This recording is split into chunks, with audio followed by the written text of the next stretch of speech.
अचे अदा ही सामान खण अचे कुछ पैसा भी अथई। अदी तमाम सुठो कई असली खुश करे छड़ी खुश। अदी हिता त मां वञा थो पर गस में यो सेठ मिली वञे त पो। अदा तू फिकर न कर मुंह निभागो हींअर वियो हट ते देर सां ईंदो। अदी इहो मुंह निभागो ॾाढो ॾिंगो आ उन ॾींहुं बि ॾाढो मारियईं अञा ताणी बुत मां सूर कोन वियो अदी। अदा धूड़ विझीस तू हाणे निकरण जी कर। हा दी हा मां हलां थो अदी।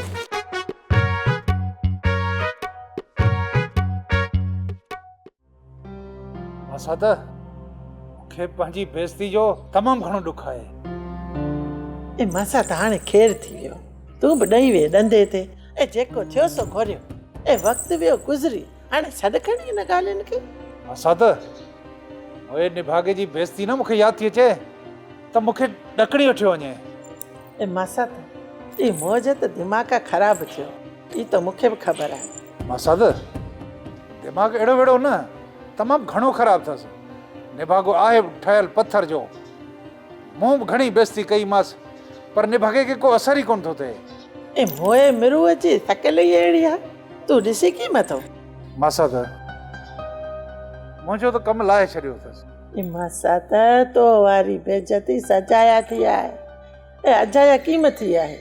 मासा त मूंखे न जॾहिं पंहिंजी बेइज़ती जी यादि अचे कावड़ में मूंखे त चकर था अचनि। जेकॾहिं न मरी पवां त पोइ पाण वारो मनसूबो कहिड़े कम जो।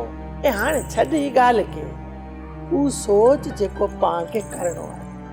इहो त सोचियो पियो आहे मासा त तूं बसि जनेसर खे कर पूरो त खेल ई थी वञे ख़तमु।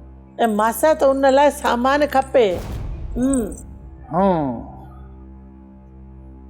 सम्झी वियुसि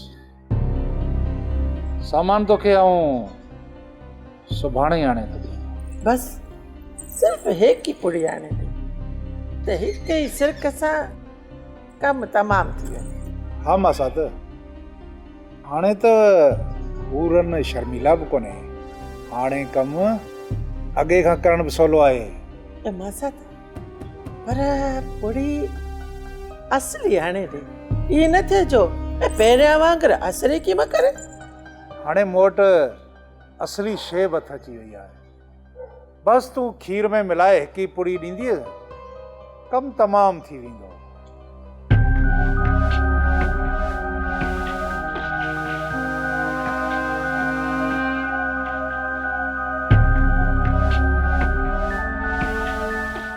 सोप सीरियल सारंग जा तमाम एपिसोड्स ॾिसो HD क्वालिटी में। विजिट करियो असांजो YouTube channel Sindh TV HD drama. Subscribe कयो असांजो official YouTube channel Sindh TV HD drama ऐं वधीक अपडेट लाइ बेल आइकन खे क्लिक करियो।